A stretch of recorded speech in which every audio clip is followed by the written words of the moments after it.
ఆయన పట్ల దేవునికి ఇచ్చిన ఏమిచ్చి ఆయన రుణం అయితే మేము తీర్చలేము. ఆయన మందిరంలో కృతజ్ఞతలు తప్పించి ఏమి మేము చెల్లించలేము. దినము బిడ్డలు ఎలా ఉన్నా ఏ పరిస్థితులు ఉన్నా కూడా కంటి రెప్పలా కాపాడుతున్నాడు. మేము ఒకవేళ చూడకున్నా కూడా ఎంత చూసినా కూడా ఎక్కడ ఏదో పడడం చేయడం అట్లా చేస్తున్నాడు. ఎక్కడ పడినా ఏం చేసినా దేవుడు కాపుదల బిడ్డలకు ఉంది. ఏ గాయాలు అయితే తాకట్లేదు. నిజంగా మొన్నంత బాధపడ్డా, అంత సీరియస్ అయినా కూడా దేవుడు హాస్పిటల్కి అయితే మెట్లయితే ఎక్కని లేదు. ఎవరికి లేని ధన్యతను మాకు ఇస్తున్నాడు. మేము భావిస్తున్నాం. దేవుడు ఇచ్చిన ఆరోగ్యం బట్టి వందనాలు. ఇంకా నా భర్త విషయంలో కూడా మీరు ప్రార్థన చేయండి, వ్యక్తిగతంగా ప్రార్థన చేయండి. అతను ఫాస్టింగ్ ప్రేయర్లో ఉంటున్నారు. తను అన్నీ ఏమైతే అనుకుంటున్నారో లిస్టులో రాస్తున్నారు. మీ వ్యక్తిగతంగా ప్రార్థనలో ఒక 5 నిమిషాలు మా ఫ్యామిలీ కోసం కూడా ప్రార్థన చేయండి. చిన్న సాక్ష్యం దేవుడు దీవించింది కాక. దేవునికి మహిమ కలుగును గాక. హల్లెలూయా.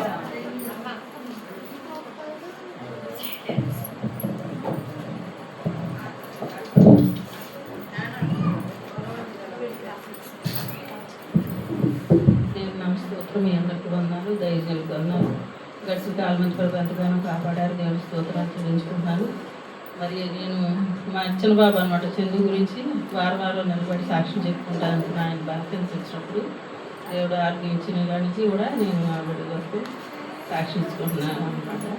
దగ్గర నిలబడుతుంది వచ్చి మాటను బట్టి నేను వారం నిలబడుతున్నాను. దేవుడి గృహం బట్టి మరి బాబు ప్రయాణంలో వాళ్ళ ఆరోగ్యాల్లో మరి చంటిబిడ్డల ఆరోగ్యాల్లో మరి నా భర్త ఆరోగ్యంలో అన్నింటిలో తోడుతోడు దేవుడు నడిపించాడు.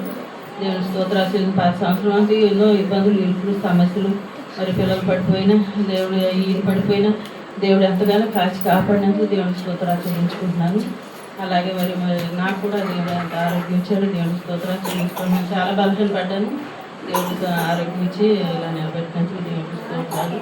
మా బాబు భవిష్యత్తు కోసం ప్రార్థన చేయండి. ముందు మీరు సెలవు జాబ్ చేస్తున్నారు. దాన్ని బట్టి వాళ్ళ చదువు దగ్గర జాబ్ ఇట్లాగా మీ అందరూ ప్రార్థన చేయమని కోర్చు ఈ సాక్ష్యం దేవుడు తీర్చుకోండి.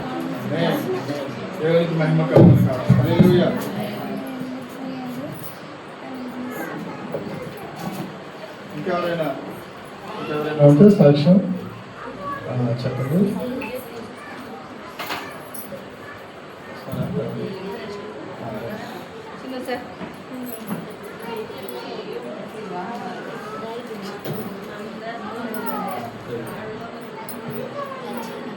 దేవుని వందనాలు. దేవుని అమ్మాయి గారు కొందనాలు. దేవుని నామలో మీకు అందరికి వందనాలు. పోయిన సంవత్సరం అంతా కొంచెం ఇబ్బంది ఉండే. 45 రోజుల నుంచి ఇప్పుడు కొత్త సంవత్సరం నుంచి ఎంత సంతోషం అనిపిస్తుంది. ఇలాగే సంతోషం ఎప్పటికీ ఉండాలి.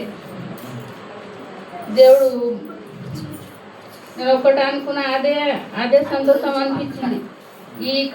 ఇది మన సూత్రం. ఇప్పుడు డ్రైవర్లు అందరూ, మా చిన్న బాబుకి అయితే డ్రైవర్లు అందరూ వెళ్ళిపోయారు. 3 ఉండే, ఇప్పుడు ఒక్కడే చేస్తాడు. అందరు రాకపోకలని అతన్ని ఎంతో ఇబ్బందులు అయిపోతాను. అందరూ ఎంతో వింటున్నాం కాబట్టి. నా బిడ్డ అయితే రోజు పోతాడు బండ్లకు, రాత్రి 1 దాకా వస్తాడు. దేవుడు తోడు ఉంటాడు. ఆయనకైతే బాగా ఇబ్బందులకు వెళ్ళి కూడా వెళ్ళదీస్తాడు. కానీ ఎప్పుడు ఎక్కడ ఏది కూడా హాని జరగలే. ఈ 10 సంవత్సరం నుంచి చూస్తున్నా. యాక్సిడెంట్ కానీ ఏది కానీ ఎక్కడెక్కడ ఎన్నో చూస్తున్నాం కదా. దేవుడు బాగా మేలు చేసుకుండు. ఇక నాకైతే ఇక ఉంటుంది. ఇక దేవుడు నాకు ఉన్నాడు కాబట్టి ఇక ప్రార్థన చేసుకుంటేనే రిలీఫ్ అయిపోతా. ప్రార్థన చేయకపోతే ఇక పడిపోతాయి. ఇక ప్రార్థన ఇక పడిపోకుండా ఉండాలి. ఈ సంవత్సరం అంతా, పోయిన సంవత్సరం ఇక ఇంకేంది ఇక షాప్ తీసేస్తామని ఉండే. ఇప్పుడు ఇక ఎవరు 2 కొంటామని వచ్చిన వాళ్ళు రాలే. ఇక మేమే ఫిక్స్ అయిపోయినాం. ఇక దేవుడు ఎట్లా నడిపిస్తే అట్లా ఇక షాప్ మేము ఇక తీయం, ఎవరికి అమ్మమని ఫిక్స్ అయినాం. షాప్ మంచిగా నడిచేటట్టుగా ఈ ఆరోగ్యం కోసం కూడా నా ఫ్యామిలీ కూడా ఈ సంవత్సరంలో ఎవరో ఒక్కరు రావాలన్నట్టుగా దేవుని సన్నిధిలో. మనవానికి కుక్క కలిసింది. ఆ కానుక ఇస్తా అంటే ఇయ్యలేదు, ఇస్తా చెప్పి ఇస్తా కానీ ఆ హాస్పిటల్ కడుపు నొప్పి లేచింది నిన్న. ఈ అపెండిక్స్ ఏంటిదని వాళ్ళు అనుకొని హాస్పిటల్కి పోయింది. ఈ కొంచెం జీలకర్ర మెంతులు అవి ఉడకబెట్టి తాగించినలే, దేవా ఇదే నువ్వే వైద్యుడు కాబట్టి దీంతో తక్కువ కావాలి, హాస్పిటల్కి వెళ్ళకుండా చూడు అని. అటు కారు తీస్తాడు, ఇటు నొప్పి లేదని అంటుండు. నేను అన్నందుకు దేవుడు కార్యం చేసిండు.